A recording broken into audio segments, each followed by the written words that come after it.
আজ বাংলাদেশের ভাগ্যাকাশে ইসলামের গন্ধ বের হচ্ছে। যতই দিন যাচ্ছে মানুষ ইসলামের দিকে ধাবিত হচ্ছে।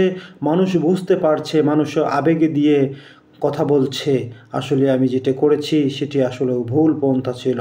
আমি অন্যের মানসিক গড়ানো মতবাদকে বিশ্বাস করে, অন্যের আদর্শকে লালিত করে এতদিন যে পথে আমি অনুসরণ করেছি সে পথটি আসলেও ঠিক ছিল না। ইসলামই সঠিক পথ, রাসূল সাল্লাল্লাহু আলাইহি সাল্লামের দেখানোই সঠিক পথ। বাংলাদেশে যদি ইসলাম প্রতিষ্ঠিত হয়, বাংলাদেশে যদি স্বাধীনভাবে ইসলামের পতাকা আন্দোলিত হয়, তাহলে বাংলাদেশে শান্তিময় একটা দেশ হবে।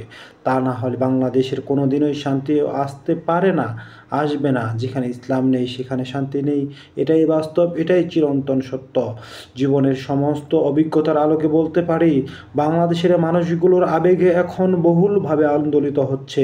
কখন যেন ইসলামের একটা বিজয় চলে আসে, কখন যেন ইসলামের পতাকা যেন বাংলাদেশের আকাশে ওড়ে, এই অপেক্ষায় গুনছে।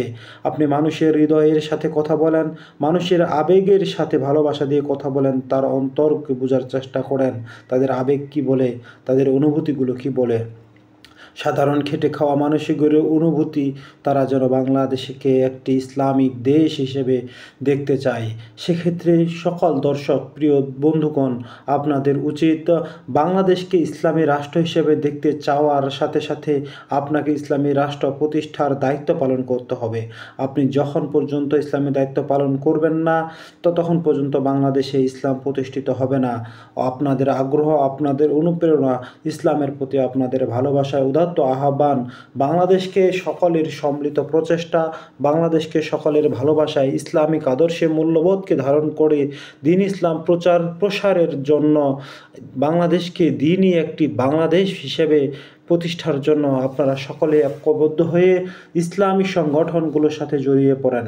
কারণ বাংলাদেশ ইসলামী সংগঠনগুলো যেগুলো রয়েছে, এগুলা নিঃসন্দেহে ভালো কথা বলে, ভালো মানুষের কাজ, নিঃসন্দেহে এদের পরামর্শ, এদের অনুসরণ রাসূল সাল্লাল্লাহু আলাইহি সাল্লাম এর দিনকে, আল্লাহ তাআলার দিনকে প্রতিষ্ঠা করার জন্য তারা আপ্রাণ চেষ্টা করছে। আপনাদের উচিত একে অন্যের সাথে হাতে হাত রেখে, কাঁধে কাঁধ রেখে আমরা সামনের দিনগুলোকে শান্তিময় করার লক্ষ্যে আমরা যেন দলে দলে ইসলামের ছায়াতলে আশ্রয় গ্রহণ করি। ইসলাম শুধু নামাজ কায়েমের জন্যই বলে না, ইসলাম শুধু মানুষের হজ জাকাতের জন্যই বলে না, মানবতার জন্য ইসলামী দিন, ইসলামী রাষ্ট্র প্রতিষ্ঠার জন্যই, ইসলামী নিয়মকানুন আহকামগুলো মেনে চলার জন্যও কথা বলে।